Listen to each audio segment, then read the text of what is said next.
दोस्तों आज की वीडियो में हम करेंगे हिंदी पेडागॉजी के कंप्लीट नोट्स की रिवीजन। दोस्तों ये नोट्स बहुत ही अच्छे हैं। अगर आपने ये फुल वीडियो देख ली तो मैं 100% श्योर हूँ कि आप सीटेट की हिंदी पेडागॉजी में एक अच्छा स्कोर कर पाएंगे। तो दोस्तों बिना टाइम वेस्ट करे चलिए वीडियो को हम शुरू करते हैं।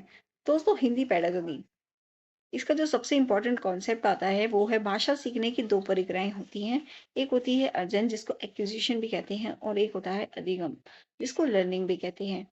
दोस्तों अगर मैं आपको सरल भाषा में बताऊं, भाषा अर्जन वह भाषा होती है जो हम अपने घर से सीखते हैं।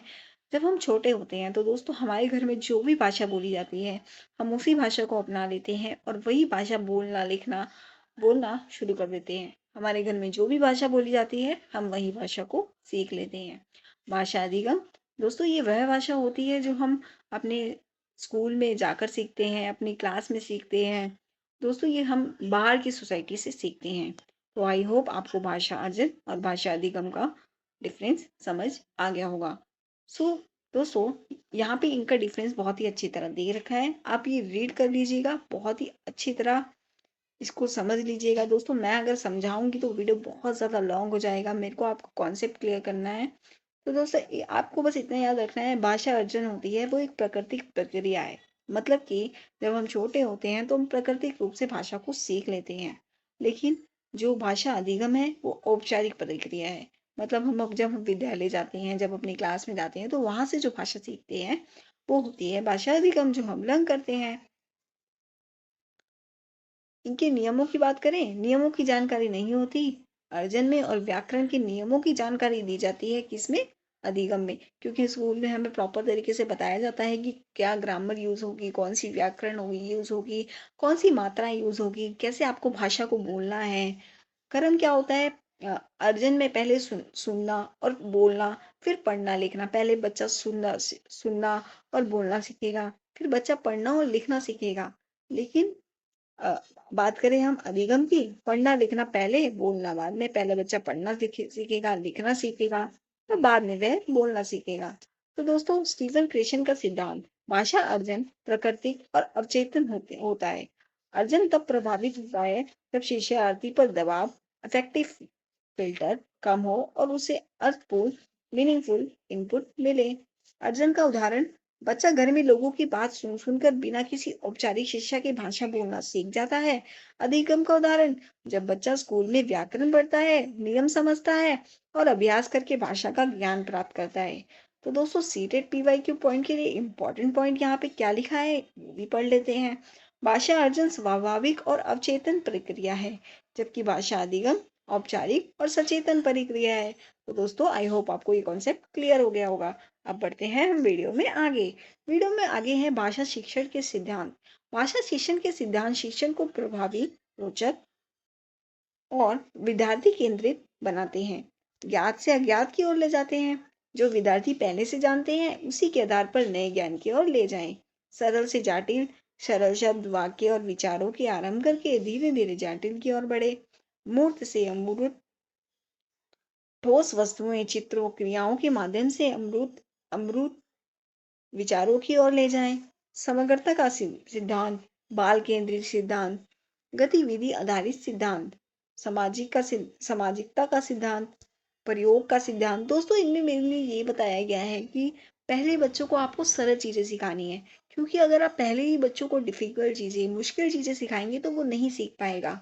अगर आप बच्चों को धीरे धीरे डिफरेंट स्टेजेस पे सिखाएं, मतलब उसको हर स्टेप में कुछ कुछ सिखाएं। जैसे याद रखने की, यहाँ पे याद रखने की इन सभी को ट्रिक दी है।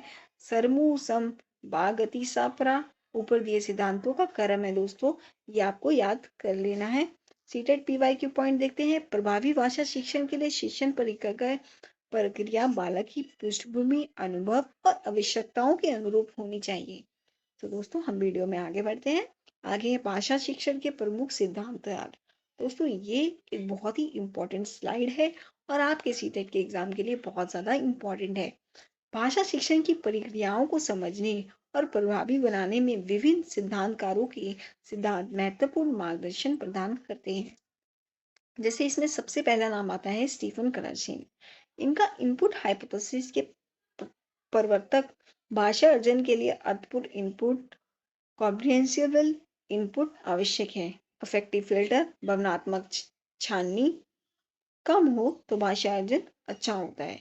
नॉम चॉम्स्की और दोस्तों लेवायोत्स्की और कंस्ट्रक्टिविज्म। तो दोस्तों ये कुछ इंपॉर्टेंट इसके सिद्धांतकार हैं दोस्तों, ये आप रीड कर लीजिएगा। यहाँ पे अच्छे अच्छे एग्जाम्पल दे रखे हैं, आप एक बार रीड करेंगे तो आपको ये कॉन्सेप्ट क्लियर हो जाएगा। उसके बाद सीटेड पॉइंट यहाँ पे क्या लिखा हुआ है, इन सिद्धांतों का समन्वय भाषा शिक्षण को अधिक प्रभावी बनाता है। सीटेट में प्रया इन सिद्धांतकारों के सिद्धांतों से संबंधित प्रश्न पूछे जाते हैं। तो दोस्तों ये एक इम्पोर्टेंट स्लाइड है, आप इसको रीड कर लीजिएगा।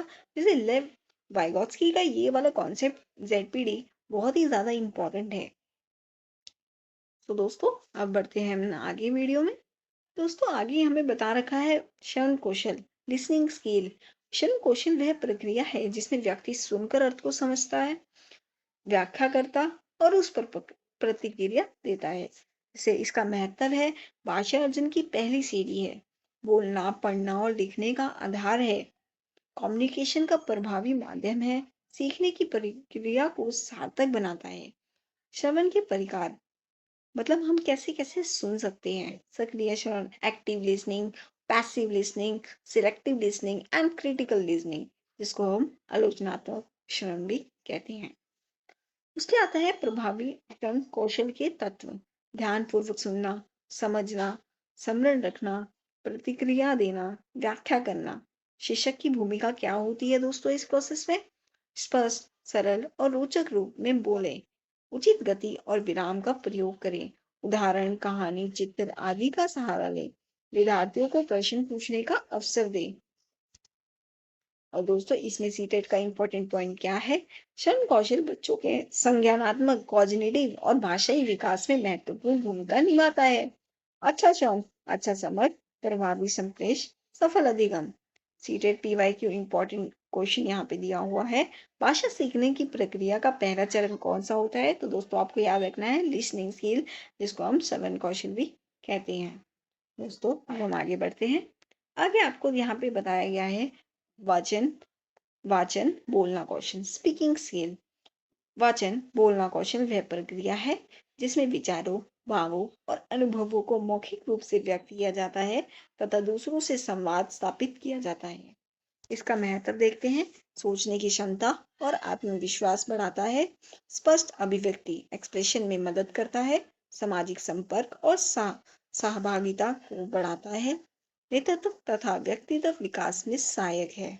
वचन बोलने के प्रकार, अब इसके भी कुछ प्रकार होते हैं जो आपको याद रखने हैं। अनौपचारिक बोलना, औपचारिक बोलना, संवादात्मक बोलना, वर्णनात्मक बोलना और भाषण मतलब प्रेजेंटेशन एंड स्पीच। वचन बोलना कौशल के तत्व कौन कौन से होते हैं, उच्चारण जिसको स्वर और लय, शब्द चयन, प्रवाह, शारीरिक भाषा इसको बॉडी लैंग्वेज कहते हैं। शिक्षक की भूमिका क्या होती है, बोलने के लिए सुरक्षित और प्रोत्साहित वातावरण दें, बच्चों को सुने, बाधित ना करें, सकारात्मक प्रतिक्रिया दें, समूह चर्चा, रोल प्ले, वाद विवाद आदि गतिविधियां कराएं, उच्चारण, शब्द चयन और प्रवाह पर मार्गदर्शन दें, बच्चों को दैनिक जीवन से जुड़ी स्थितियों में बोलने के अवसर दें। अब इसके विकास के उपाय गतिविधियां क्या क्या है, समूह चर्चा, रोल प्ले, भाषण, वाद विवाद, कहानी सुनना। सीटेड पॉइंट क्या लिखा है, बोलना कौशल भाषा के चारों कौशलों में सबसे अधिक सामाजिक कौशल से जुड़ा है। प्रभावी बोलने के लिए सही उच्चारण, उपयुक्त शब्द और विचारों की स्पष्टता आवश्यक है। दोस्तों अब हम बढ़ते हैं आगे। आगे आता है पठन कौशल, रीडिंग स्किल। पठन कौशल वह प्रक्रिया है जिसमें लिखित भाषा को समझना, उसका अर्थ ग्रहण करना और उस पर विचार करना शामिल है। पठन कौशल का महत्व आप पढ़ लेना दोस्तों, वीडियो बहुत ज़्यादा लॉन्ग हो जाएगी। पठन के प्रकार दिए हुए हैं, इसमें सबसे इम्पोर्टेंट आता है स्कैनिंग एंड स्कीमिंग। दोस्तों ये दोनों बहुत ही ज़्यादा इम्पोर्टेंट है। पठन कौशल के तत्व, अक्षर ज्ञान, अर्थ ज्ञान, व्याख्या करना, विश्लेषण करना, मूल्यांकन करना, प्रतिक्रिया देना। शिक्षण की भूमिका आप इसमें पढ़ लीजिएगा। सीटेड पॉइंट, पठन कौशल भाषा के सभी कौशलों का आधार है। नियमित पठन में शब्द भंडार, समझ और विश्लेषण क्षमता बढ़ती है। अब आता है लेखन कौशल, जो है राइटिंग स्किल। लेखन कौशल वह प्रक्रिया है जिसमें विचारों, भावों और सूचनाओं को लिखित रूप में स्पष्ट और प्रभावी ढंग से व्यक्त किया जाता है। लेखन कौशल का महत्व विचारों की स्पष्टता और संगठन बढ़ाता है, भाषा का शुद्ध एवं सही प्रयोग सिखाता है, रचनात्मक तर्क शक्ति और अभिव्यक्ति को विकसित करता है, ज्ञान को स्थायी और प्रभावी बनाता है। लेखन के प्रभाव informal, formal, descriptive, creative, letter, paragraph writing और दैट्स ऑल पार्ट ऑफ लेखन कौशल। शिक्षक की भूमिका छात्रों को विधि लेखन कार्य देना और नियमित अभ्यास कराना, लेखन के लिए उपयुक्त विषय, उद्देश्य और रूपरेखा उपलब्ध कराना, भाषा की शुद्धता, वर्तनी, विराम चिन्ह और शैली पर मार्गदर्शन देना। दोस्तों, ये पॉइंट सीटेड पॉइंट्स और सीटेड पीवाईक्यूज आप पढ़ लेना। ये कुछ इंपॉर्टेंट पॉइंट्स लिखे होते हैं दोस्तों, इसको मिस मत करना। तो दोस्तों नेक्स्ट है भाषा के कार्य। अब भाषा के कार्य का मतलब फंक्शंस ऑफ लैंग्वेज। भाषा के कार्यों में भूमिकाएं हैं जो भाषा हमारे विचारों, भावों, इच्छाओं और अनुभवों को करने तथा समाज में संप्रेषण स्थापित करने के लिए निभाती है। भाषा के प्रमुख कार्य क्या क्या है? इंफॉर्मेटिव, जानकारी, तथ्य और विचारों का संप्रेषण करना, अपने भाव, विचार और अनुभव व्यक्त करना, जिसे एक्सप्रेसिव कहते हैं। निर्देशात्मक, डायरेक्टिव,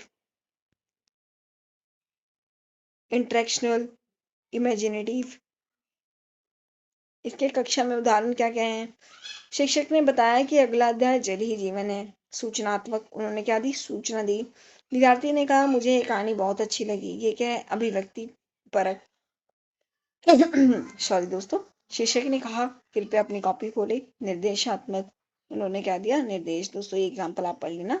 शिक्षक के लिए संकेत दिए हुए हैं। भाषा के इन सभी कार्यों को शिक्षण अधिगम प्रक्रिया में संशोधित रूप में शामिल करें। विभिन्न गतिविधियों, कहानी, चर्चा, वाद विवाद, लेखन, नाटक आदि के माध्यम से भाषा का प्रयोग कराएं। भाषा के कार्यों की समझ से भाषा शिक्षण अधिक प्रभावी और अर्थपूर्ण बनता है। इसमें सीटेड पॉइंट और सीटेड पीवाईक्यू दिया हुआ है, ये आप पढ़ लेना। भाषा शिक्षण में व्याकरण की भूमिका। व्याकरण भाषा की संरचना और नियमों को समझने में मदद करता है तथा सही, स्पष्ट और प्रभावी भाषा प्रयोग के लिए आवश्यक है। व्याकरण शिक्षा के प्रमुख बिंदु कौन कौन से हैं? व्याकरण भाषा की रीढ़ है परंतु लक्ष्य नहीं, साधन है। भाषा के प्रभावी प्रयोग के लिए व्याकरण ज्ञान आवश्यक है। व्याकरण का शीर्षक संदर्भ, प्रयोग और संप्रेषण के साथ होना चाहिए। नियमों को रटना नहीं, समझना और प्रयोग करना मुख्य उद्देश्य होना चाहिए। व्याकरण का शीर्षक बालक की आयु, स्तर और रुचि के अनुरूप होना चाहिए। व्याकरण शिक्षा के दृष्टिकोण नियमित, नियम केंद्रित दृष्टिकोण जो ग्रामर, ट्रांसलेशन पर अब कमजोर, संप्रेष केंद्रित दृष्टिकोण, कम्युनिकेशन फर्स्ट, संदर्भ आधारित व्याकरण, कॉन्टेक्सचुअल ग्रामर। व्याकरण को भाषा कौशलों, सुनना, बोलना, पढ़ना, लिखना से जोड़कर पढ़ना। एनसीएफ 2005 के अनुसार व्याकरण को भाषा प्रयोग के माध्यम से सिखाया जाए। प्रभावी व्याकरण शिक्षा के उपाय, उदाहरण, गतिविधियां, खेल, रोल प्ले, वार्तालाप आदि के माध्यम से सिखाएं। वाक्यों के विश्लेषण, पुल्लेख, तीन सुधार, वाक्य निर्माण यदि अभ्यास कराएं। रुचिकार, सरल और अर्थपूर्ण गतिविधियों के माध्यम से निरंतर अभ्यास कराएं। इसमें भी सी डॉट के इंपॉर्टेंट पॉइंट्स और पीवाईक्यू दिए हुए हैं, ये रीड जरूर करिएगा। बहुभाषिकता एवं विधि कक्षा, मल्टीलिंग्विज्म एज डाइवर्स क्लासरूम। दोस्तों वीडियो बहुत ज्यादा लॉन्ग हो रहा है इसलिए मैं इसको स्लाइड कर रही हूँ, आप पढ़ लीजिएगा।